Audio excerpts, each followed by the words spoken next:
Welcome back guys to another video on Ayush PTE elixir channel.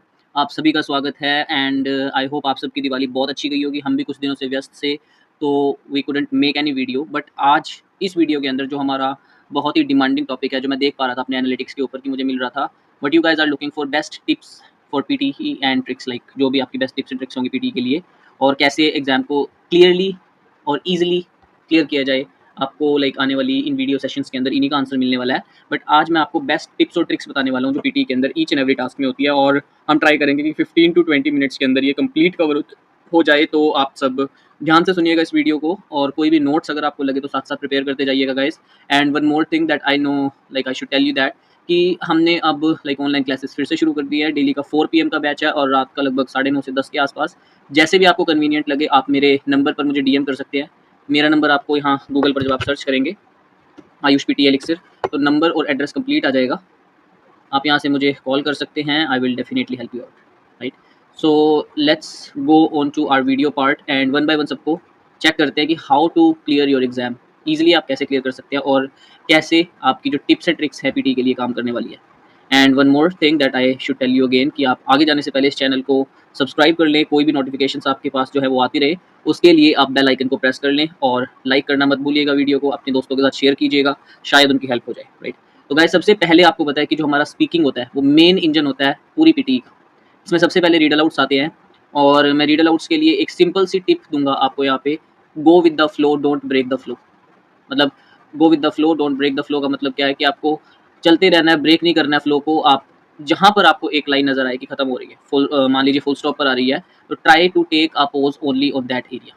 मतलब जैसे यहाँ पर आपको दिख रहा है कि रिसोर्सेज पर आ रहा है तो बीच में कहीं मत रुकिएगा। अब कई स्टूडेंट्स क्या है कि मैंने सुना है वन लाइन स्ट्रेटजी जो है वो फॉलो कर रहे हैं, तो आई शुड नॉट से कि आपको वन लाइन स्ट्रेटजी फॉलो करनी चाहिए, because that may not work for you. वो खुद भी मेंशन करते हैं। और अगर हम यहाँ पर देखें वन लाइन मोड लिखते हैं तो one line mode is design for easier practice only, we do not recommend you to answer like this in the exam. The scores you get in this mode has no implication of the exam scores. मतलब जो यहाँ पर आपको score मिलेगा ऐसा मत सोचिएगा कि एग्जाम में भी आपको ऐसा ही स्कोर मिलने वाला है। तो मेक श्योर कि आप कंप्लीट टेक्स्ट पढ़ें जितना पढ़ा जाए, ताकि आपकी रीडिंग अच्छी हो। ये तो हो गई फ्लुएंसी की बात। अब आपको पता है स्पीकिंग 3 पार्ट्स पर डिपेंड करती है, आपकी कंटेंट पर, प्रोनाउंसिएशन और फ्लुएंसी तो नो डाउट है ही है।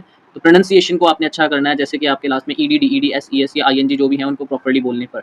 उसके बाद दोस्तों अगर हम बात करें, आपको यहाँ पर ध्यान रखना है कि बेसिकली जो लाइक कंटेंट आ रहा है वो कंप्लीट होना चाहिए ताकि रीडिंग में मार्क्स ना कट हो। Then it's about your read alouds, main चीज़ यही फॉलो करनी है आपकी। रिपीट सेंटेंसेस की बात करें, there is a simple trick that you should be following कि लिसन एंड रिपीट। मतलब मैं लिखने के लिए रिकमेंड ही नहीं करता, जो समझ आया उसको सुनिए और जितना आया उसको बोलिए, और रिमेनिंग वन को here is the sentence which was about, जो भी लास्ट वर्ड होगा ये मैंने एक वीडियो में एक्सप्लेन किया, तो आप जाकर चेक कर सकते हैं। डिस्क्राइब इमेज के लिए आपको अगेन सिंगल टेम्पलेट यूज़ करना चाहिए, और फुल स्टॉप पर हल्का सा पॉज लें ताकि कंप्यूटर को, एआई को उसके समझ आए कि आपने हल्का पॉज लिया है। बिकॉज गाइज ये आर्टिफिशियल इंटेलिजेंस है, इसके अंदर एक इन्फॉर्मेशन फीड की जाती है ऑलरेडी, जिसके अंदर ये डाला जाता है कि आपको सिर्फ फुल स्टॉप पे पॉज होना चाहिए। मतलब आपका जो सेंटेंस है वो खत्म हो जाना चाहिए, तभी आपको पता लगता है आई मीन कंप्यूटर को कि आपका सेंटेंस स्टार्ट हो रहा है दूसरे वाला। रिटन लेक्चर के लिए भी मैं यही गाइड करूंगा कि आपको फुल स्टॉप पर पॉज लेना है और बाकी बीच में कहीं नहीं रुकेंगे, और फ्लो के साथ चलते जाइए। लास्ट में आपको प्रॉपर जो इसका है लाइक ओवरऑल करना है, और कोई बीच में फालतू पॉजेज नहीं लेने हैं।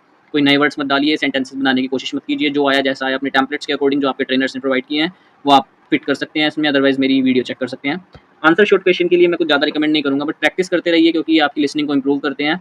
और जो आंसर नहीं आए तो आपने गलत आंसर बोलने की बजाय क्वेश्चन को रिपीट कर देना है, शायद आपको फ्लुएंसी में नंबर मिल सकते हैं। तो ये तो था गाइस स्पीकिंग की बात, जिसमें फ्लुएंसी मैटर करती है कि फुल स्टॉप पर पॉज लेना।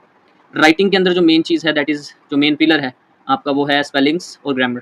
सबसे मेन है स्पेलिंग्स, क्योंकि स्पेलिंग्स गलत हो गई तो ग्रामर भी मैटर नहीं करती।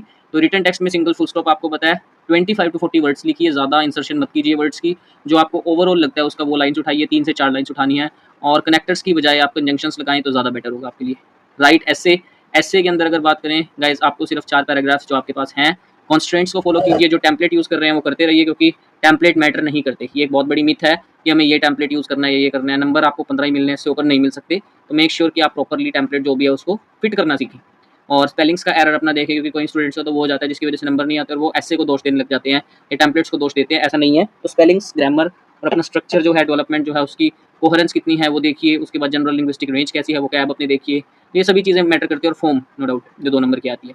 राइटिंग के बाद गाइस बात करते हैं हम रीडिंग की। रीडिंग एंड राइटिंग ब्लैंक्स के अंदर जो फिल इन द ब्लैंक्स आते हैं, इसकी मैं सिंपल सी आपको एक टेक्निक दूंगा कि आपने क्या करना है। जैसे ही आपके पास आए मैं थोड़ा सा अगले पिछले वर्ड्स को जरूर पढ़ता हूँ, बट ध्यान रखता हूँ कि इस साइड पे ये क्या कहना चाह रहा है। जैसे Durkheim found humanistic studies and interesting dash from psychology, moving his position from psychology, alternating juggling turning his attention.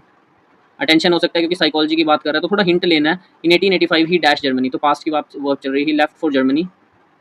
डर्किम्स period in Germany dash the publication, again verb लग रही है क्योंकि दोनों साइड नाउंस हैं। Durkheim's period in Germany resulted in the flips through was down to the public achieved by the publication of resulted in which dash in France which remained gained appreciation gained recognition। तो let's go, मतलब जो first time पे लगते हैं ना उसको लगा के आपने देन नेक्स्ट पे जाना है, बट उससे पहले यस ऐसे वर्क भी करते हैं, एक बार पढ़ने की कोशिश भी करनी है, राइट।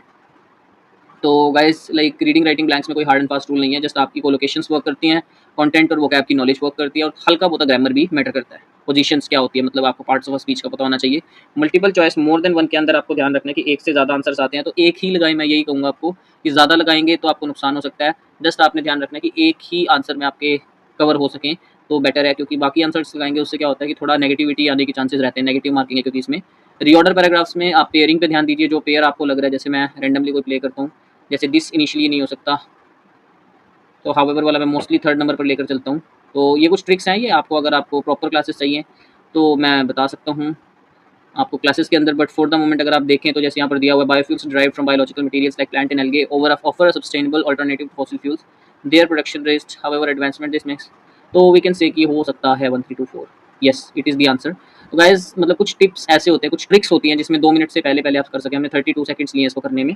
तो रिऑर्डर पैराग्राफ में आप रैदर देन पूरा पैसेज सही करने के बजाय आप पैराग्राफ्स पे वर्क कीजिए कि कौन सा पेयर मिल रहा है, चाहे वो ऊपर है नीचे मैटर नहीं करता। Reading fill in the blanks के अंदर आपको ध्यान रखना है कि रीडिंग जो है आपकी वो बेसिकली बढ़िया होनी चाहिए, उसमें जो फिल इन द ब्लैंक्स है उसमें ग्रामर का ज़्यादा रूल होता है, जो रोल प्ले करता है, तो आपने उसके अकॉर्डिंग करना है। जैसे ऑफ्टन डैश थर्ड फॉर्म आ सकती है, क्रिटिसाइज्ड मतलब थर्ड फॉर्म आती है यहाँ पर, थेरिस्ट्स के बाद वर्ब, थेरिस्ट्स आर्ग्यू करेंगे, थेरिस्ट्स में भी।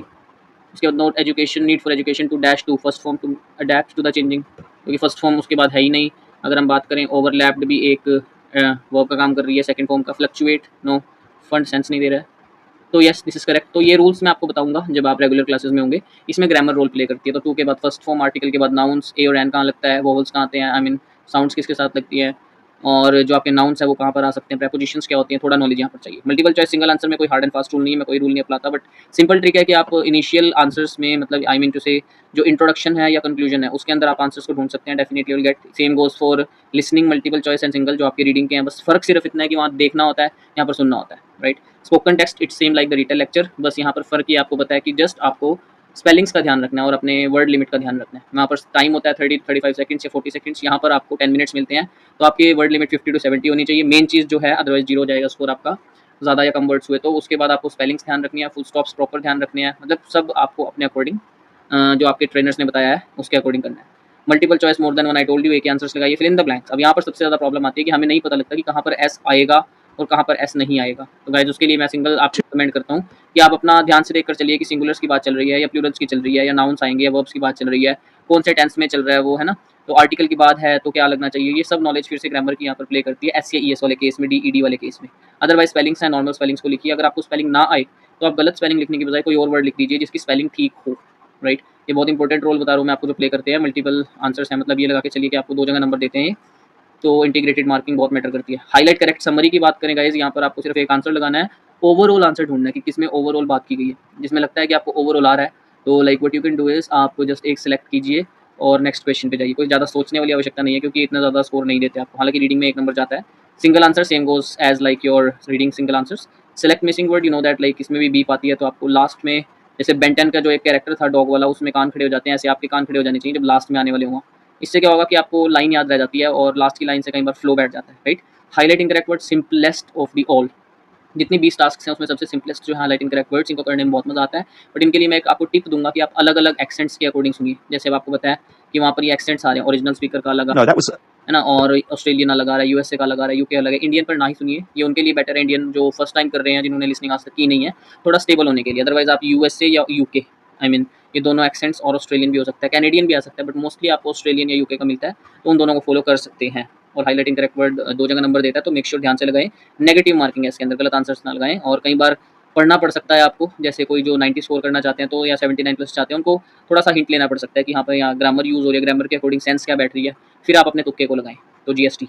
And last but not the least, that is write from dictations.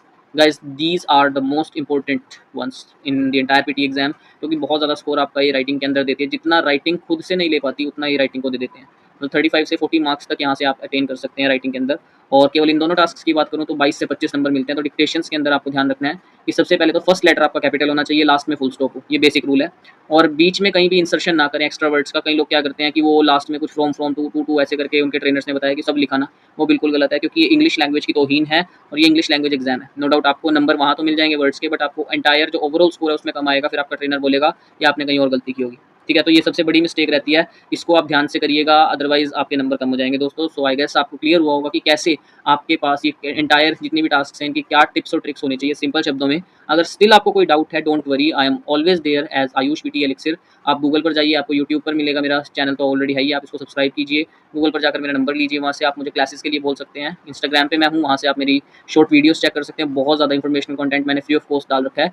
But फिर भी अगर कोई डाउट है गाइस, आप जिस नंबर पर कॉल कीजिए, आई will definitely help you out, right. अगर कोई आपका फ्रेंड है जिसका एग्जाम क्लियर नहीं हो पा रहा है और वो चाहता है 15 से 20 दिन की क्लासेस लेना, तो आप उनको भी ये वीडियो शेयर कीजिए, उनको भी बताइए। मेरी बहुत सारी ऐसी वीडियोज़ हैं जिन पे 10,000 तक व्यूज़ गए हैं और अच्छा उन्होंने रिस्पॉन्स दिया है। उनके मतलब काफ़ी स्टूडेंट्स थे जिनका सोल्यूशन मिला उनको। तो आप किसी की हेल्प करेंगे, कहते हैं do good have good. So guys मैं भी गुड कर रहा हूँ, आप भी गुड कीजिए। आई गेस आपको बहुत अच्छा लगा होगा ये सुन के या समझ के जो भी मैंने बताया है।